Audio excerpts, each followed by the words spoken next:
Welcome to From Heartache to Healing and Hope with your host, Bernadette Winters Bell, LMSW. This podcast explores the many layers of life through the lens of loss and grief, often with special guests who share their perspectives on this universal yet unique process. These explorations can offer you, the listener, avenues to encourage you to have these conversations with yourself, your family, your community, your world. Hello, I'm Bernadette Winters Bell, your host of the podcast From Heartache to Healing and Hope.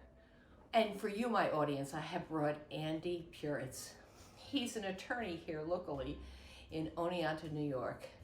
A self-described aldacaca. It means, he says, an old fart.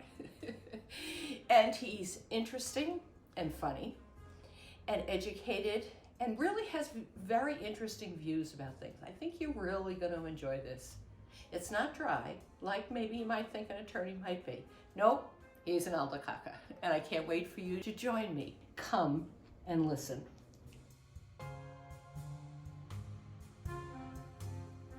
Hi, I'm Bernadette Winters Bell, host of the podcast From Heartache to Healing and Hope.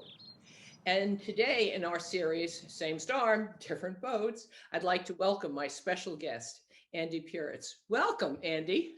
Hi there. How are you, Bernadette? Wonderful. It's so good to have you here today. Thanks. So, would you be so kind as to introduce yourself to my audience who may not have the pleasure as I do of knowing you? Oh, heavens. I'm Andy Puritz. I'm a family guy. I live in Oneonta, New York. I am an attorney and have been for something in excess of 40 years, which I just makes me smile. It means that I'm officially an aldacaca. Well, welcome to that stage of life. Which not all of your audience may understand, sometimes abbreviated to an AK. But the polite translation is, I'm an old fart now. Wonderful, wonderful. So it has become known to me, Andy, that after World War I, which of course was a time in history that didn't have the communications availability that we have today, when people saw each other after the war, they would say, "How was your war?" So that they could better understand how family and friends and community members had lived their lives during that time. So I say to you, Andy, how has your pandemic been? Oh, I've been luckier than most, I guess. It's been a very rough time for everybody. Being I'm 67 now, so, and also maybe a little heavier than I should be. So I guess I fall into one of those risk categories. But just even if I was a young guy and even if I was as fit as I had been, I'd still be at risk because we all are. It's something that we all share. I've had several friends and a number of family members who have caught it. Thankfully, and knock wood, nobody's passed on, but a few were hospitalized. Everybody's okay now. I think that's something that I share with most people in this country, that we all know someone. So in terms of my professional life, everything is in disarray, but we're all managing.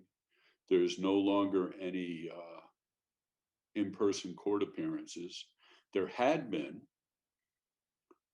in sort of a one of these things, as the first wave passed and the Office of Court Administration, which is the administrative agency that oversees court work in New York State, had started to allow in-person court appearances again. Second wave and third wave, we've gone back to the way it had been.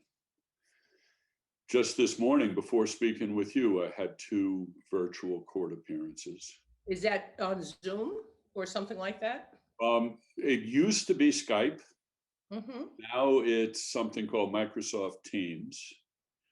I think they change it periodically just to keep us on our toes and to cull out the logically. Those people not willing or able to learn those skills. Yeah, I don't know how much I'm allowed to swear on your podcast, but it's a nuisance. And they actually went, the court I was in today was by telephone. They didn't have it set up. So Wow. it worked. Most of the time, it's just fine.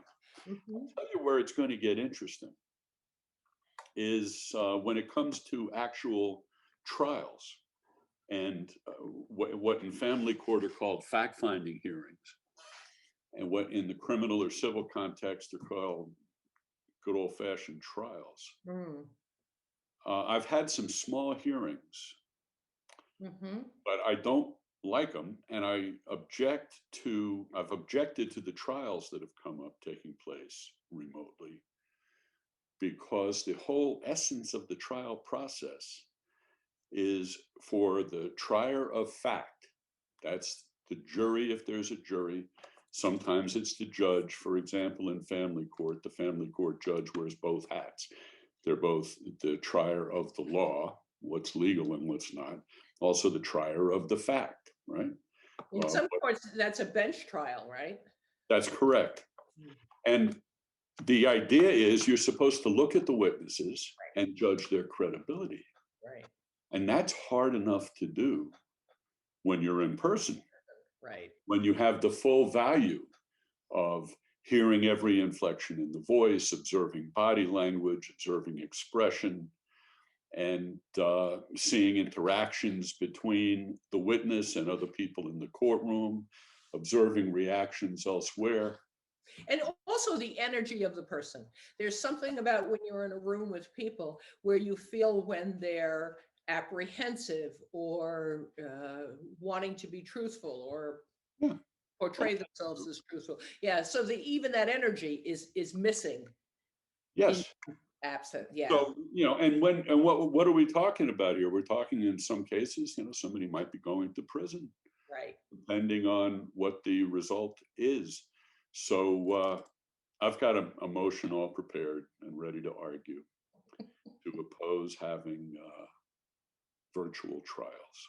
Fortunately, I haven't had anything serious come up since this happened. Everything's being kicked down the road. Right, to maybe next spring or some time frame like that. Yeah, some of the trials that have come up, they're talking about May or June. Right, wow. And that has a consequence too. Absolutely. I mean, what if some poor bastard's in jail awaiting their turn? And can't afford the bail, or there is no bail and they have to wait until the trial because of COVID. Absolutely. Correct. Now, there has been bail reform in New York State, which you no doubt heard about, which makes it easier for judges to release people without bail restraints, which I support. It's appropriate. Right. There's a myth out there that, because of the bail reform, we're allowing dangerous and violent people to be released without holding them. That's not so. Right. If the crime that is charged, using my example here, if the crime that is charged is a violent one or a dangerous one where the interests of the public are at stake, the judge is not required to release somebody without bail. But the fundamental purpose of bail is to make sure you show up in court when you're supposed to. Right. And it's only to the defendant's own interest to show up when they're supposed to. Otherwise, they get into more trouble. Absolutely. And the judge isn't I haven't seen much difficulty with it yet. Yeah, and I would imagine the judge isn't going to want to put into the community someone that has the possibility or potential to do something that could harm anyone, because that's not to anyone's good interest. Absolutely. Well, people who are likely to flee, people who have felony records, people who were charged with sex crimes, people who were charged with violent crimes. The judges have a lot of discretion there. Wow. But I think I'm stepping away from your question, which is more broadly, how's the pandemic affecting me? Yes, how has it been for you? I'm managing the same way we all are. And I have high hopes for the vaccine. I'm encouraging everybody I meet to treat it with respect and to participate in it. I've had lots of conversations already with not so much COVID deniers as anti-vax people generally. who buy into this pseudoscientific argument that there's harm to be caused by taking vaccines. And no doubt, like any other scientific process or medical process, there have been failures along the way or mistakes that were made, and some people who were guilty of having poor intentions. But for the most part, one of the great things about living in the 21st century is we are free of the scourge of infectious diseases for the most part. You know, I never had the mumps, but my brothers did, 5 and 10 years older than me. You know, I mean, what are we going to do? Go back to a time where we allowed children to suffer from polio because we have objections to the science behind vaccines? Well, you can see looking into the future that certain things it might become necessary to say you have to have a COVID vaccination to go to school, along with measles and mumps, chickenpox, and whatever else are there. Yeah, and I'm sure that time will come. Right. What I'm curious about is two things. Thing number one is it going to have to be an annual event like a flu shot, because there's a constant regeneration strains of, you know, this terrible thing? Right. Or is it a one-time, or what you just get it frightens and me then you're more, done? the second thing. Right. So for you personally, Yeah. let me take Well, you back. I just wanted to finish this point. I wanted to finish. What scares me is what's going to happen when there's a really deadly disease that emerges from our climate challenged world, that creates a new environment that allows different pathogens to arise. I mean, we'd be having a completely different conversation if we were talking about plague, or if we were talking about Ebola, if we were talking about, you know, a disease that instead of having a small fatality percentage gets up to 50, 60%. And there's nothing to prevent it from happening. We just, as a society, kind of want to be ready for it. And I think there are portions of our society that, in fact, have been getting ready for it for a long time.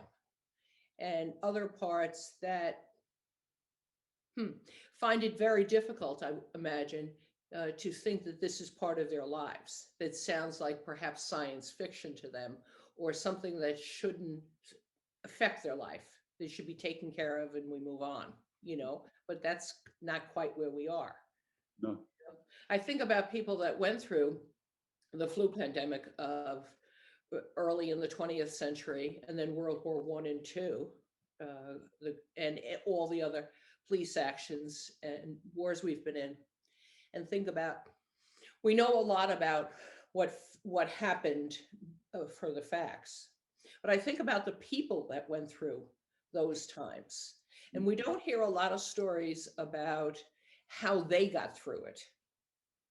And so that's why I asked the question, how was your pandemic? So in the beginning, when it started to happen, and I know I saw you right before the first shutdown. Yep. And you thought I was going to make you dead because I took your face in my hands to wish you well and to be sweet. You're such an affectionate person, Bernadette. You know, you can't keep your hands to yourself. You've got to hug. You've got to, and boy, I almost, what was that thing that Ralph used to say? Bang, zoom, Alice. It wouldn't have been good if you did that. But of course, it was right before the shutdown. Yeah. And you were maybe more concerned than I was at that moment, obviously. I was still in you're my friend and I wish you well. Of course. And it was right at the cusp.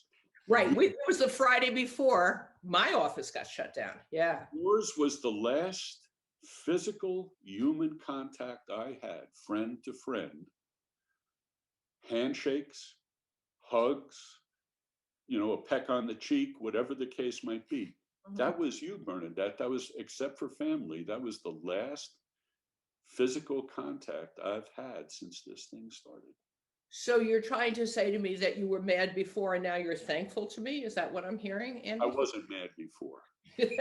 Wasn't mad before. I thought it was very sweet, and I wasn't bothered. I love you, so I wasn't bothered. Okay. I did, however, get into my car where I have a bottle of Purell, and I put a bunch on my hand and rubbed it all over my face. But it wasn't because I was You angry. took away the cooties that I had given you. Yeah. Although I hate to say this, the Purell smells better than my cologne. That's another conversation, Andy. Yeah. So when it did, after we saw each other that time, and they did have the shutdown, and you were hoping that evening to take your lovely lady for a dinner and a movie. That's And of course, yeah. So how did your personalized life change from that point? Wow, that's very interesting. Well, like everybody else, it shut down. Right. I stayed at home. We watched a lot of, Nancy. You were talking about my lovely girlfriend, Nancy. She moved in with me, as a matter of fact. Well, there's a big change. Well, what happened was her son's employment changed because his job shut down in many ways. He had a girlfriend. She was a teacher. That school shut down. Oh my, yeah. So she moved in with him, but that was a different bubble. So she moved in with me. I like to think it was my deep romantic appeal, but it wasn't. It just worked out that way. And we were in a position where we could help each other as families and as friends and as, a romantic relationship. So she stayed with me for, I think, 8 months. Wow. Till things allowed for her to move back into her place. And we still see each other all the time, but it worked out, it just worked out that way. So we were fortunate. We were able to provide each other with that contact, that human contact that so many people just don't have. And, well, in what you do, you know the difference between someone who is lonesome and lonely. Right. It's a tremendous difference. And not everybody was as fortunate as I. And I was able to get this far. My kids, all had their own experiences with it as well. My son, for example, Jacob, you remember Jacob, lives in Troy. Well, he fundamentally hasn't left his apartment except to go to the grocery store since this thing started. The same with my daughters at their various homes. And I know we're not alone in that. It really does stink. Doesn't it aggravate the heck out of you, though, to see people sort of callously ignoring these facts and sort of congregating and walking around without a care? That bothers me quite a bit. I went from being aggravated by it. I can't stay in the aggravated state long.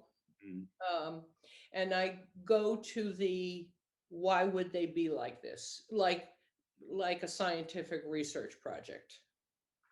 Because I believe that most people are fundamentally good and they're not doing it to be bad, but somehow it suits a need of theirs, or they feel as if perhaps someone's taken something from them. So I've come to the point to think more about control, about how when we feel like life is out of our control, which we certainly all feel from time to time, and certainly this year, and how do we react to control being taken from us? Indeed. And so I try to see it more through that lens, that people might feel that control is taken from them and no one's going to tell them what to do, might be a reaction. And I feel that's probably truer than they're not going to wear a mask, say, for instance, because they don't care about me, although I might feel that way. Right. So I try to see it more in that way, because that sits better in my soul, but also because when I'm out in public or on Zoom sessions or wherever, I want to send out love, kindness, and support to people. And I want to do it honestly. And so I can do that with everyone, no matter what their position is. So, Well, I think that's a very healthy way to look at it. And I try to do that too, perhaps not with your, level of equanimity, but I try. well, it's difficult to do, sometimes. Um, what in your background of the different things that you've done over the years would you say has come into play during this time of the pandemic? Wow. I've dealt with an awful lot of people in the past. Mm-hmm. I mean, we all have. When you get to a certain age, you look back and you say, wow, think of all the many, many thousands of people that you've interacted with. Right. What was that great line of Mark Twain's? He said, when I was 18, I thought my father was a fool. When I was 21, I was amazed at how much he had learned in 3 years. Right? I feel that way a little bit. Mm. I like to think that I'm less judgmental than I was then. Maybe more open to the differences in folks. But I've been involved in politics in the past. I ran for office once, and fortunately for the body politic, I lost.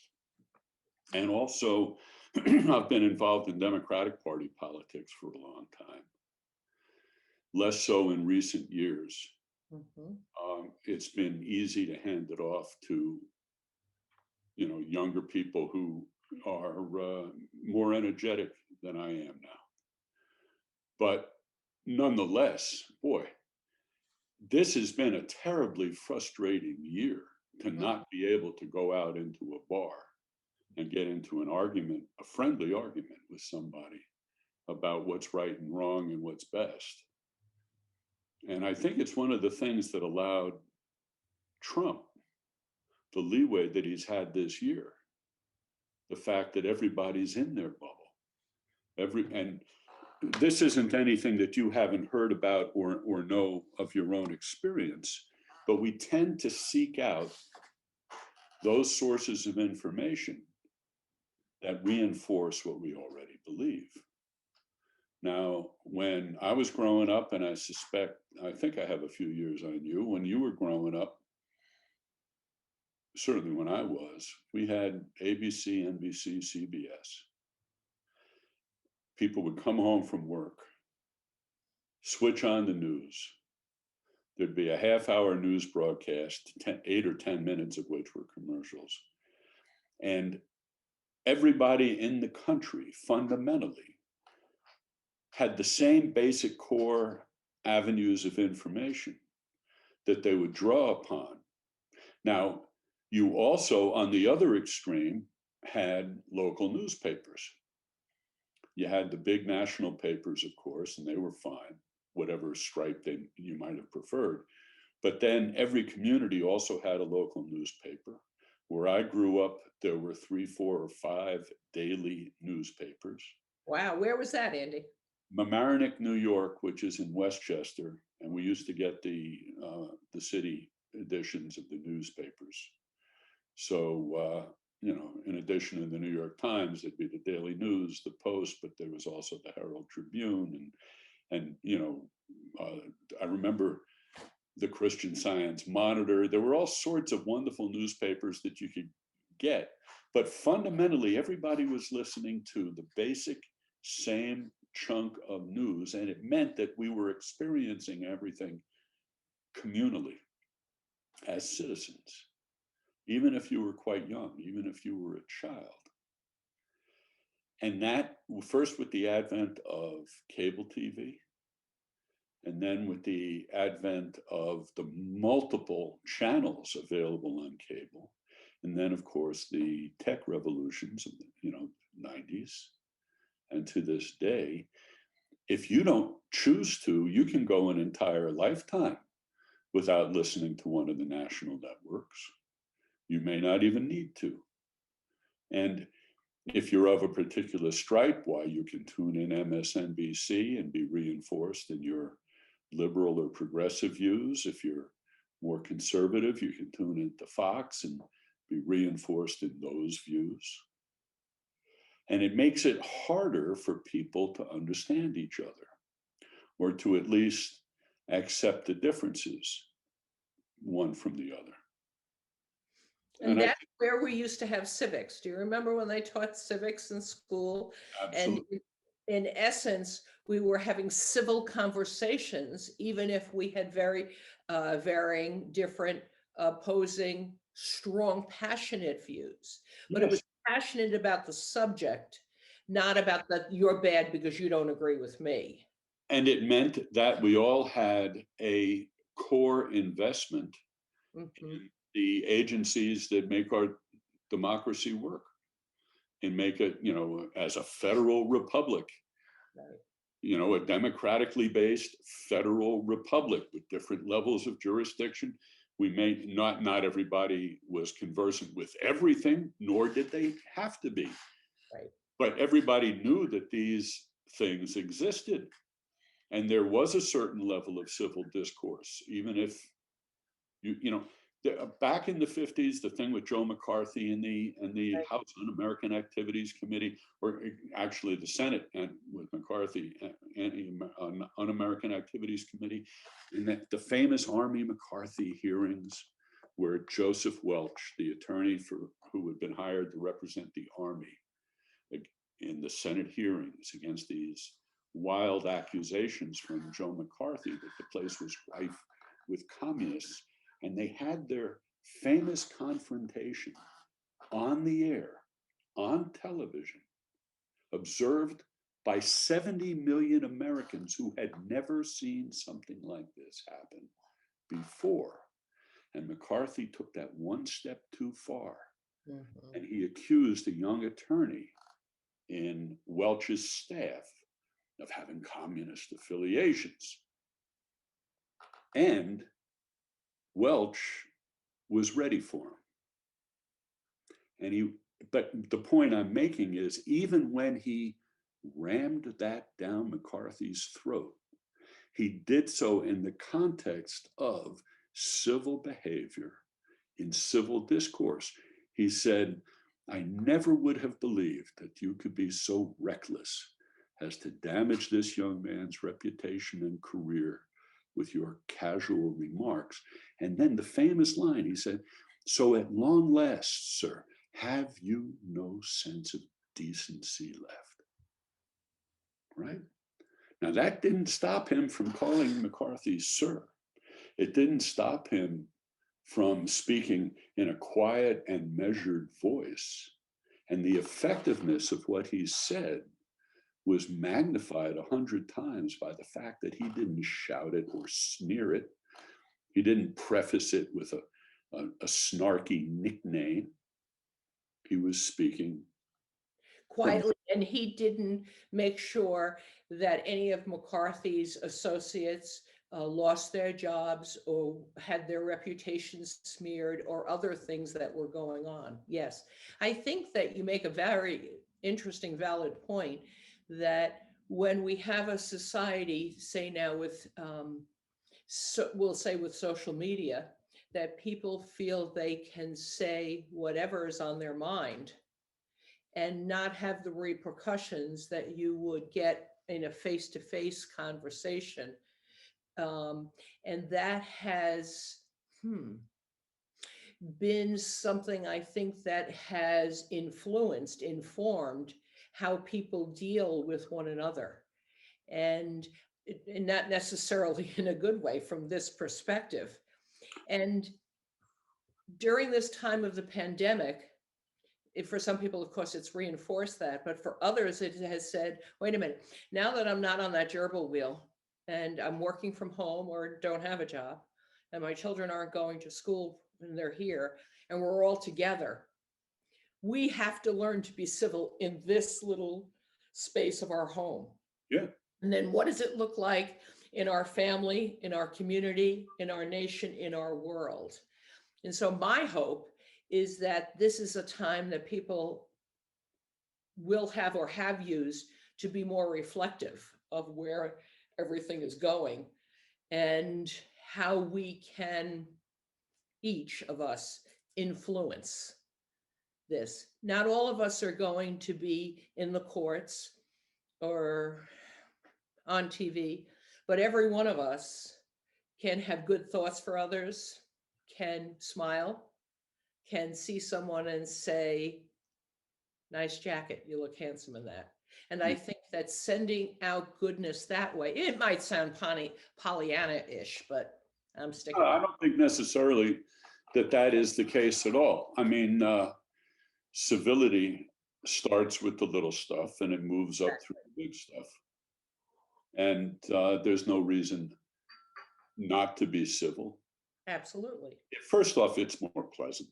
Exactly. You know, we get them.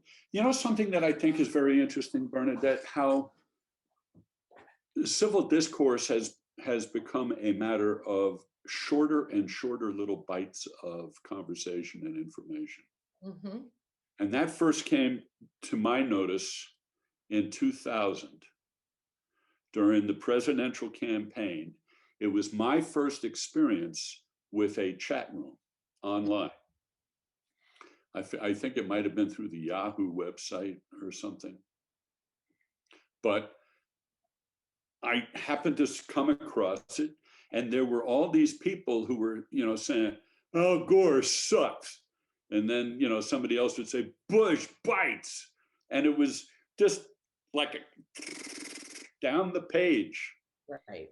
And so I said, wait, no, wait a second. And I put in like 2-3 paragraphs explaining why Al Gore didn't suck and Bush didn't necessarily bite. And I hit send.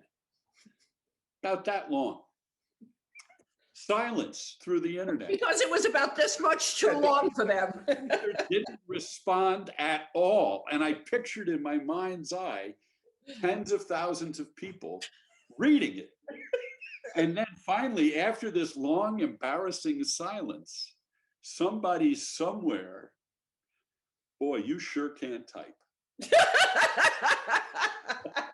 What a great response. Yeah. Right. Exactly. Look off into my little, you know, I think I'll have a conversation with somebody in person instead. I love it. So after all that, the conversation we've had, what gives you hope for the future, sir? Children. Children give me hope for the future. It's an interesting question. Nobody's ever asked me that recently in plain terms like that. And I think that gut response is the correct one. Not just children, but adults, parents desire to see their children grow and thrive and not suffer. Beautiful. Because people do not wish to see their children suffer. That's right. And people, I think, still respond to the innocence of a child. They respond to the trust that a child places, not just in their parents, but in the world at large. That people don't really want to see a world where children's trust is going to be misplaced and where children are going to suffer through the callousness of others. That gives me hope, I think. Wonderful. Well, I want to thank you so much for being such an interesting guest today, Andy, on my podcast, From Heartache to Healing and Hope. This is the same storm, different boats, but it's been a pleasure paddling with you today on this boat. So thank you so much for joining me. And please give my love to your lovely family, and best wishes to you, Bernadette, as you go forward. I've listened, you know, when you asked me to be on this thing, I did spend time listening to your other podcast because I wanted to know how deep this water was before I dove in, and I've enjoyed it very much, and I'll continue. Excellent. So I have some other interesting ones coming up, so stay tuned. And thank you again, Andy.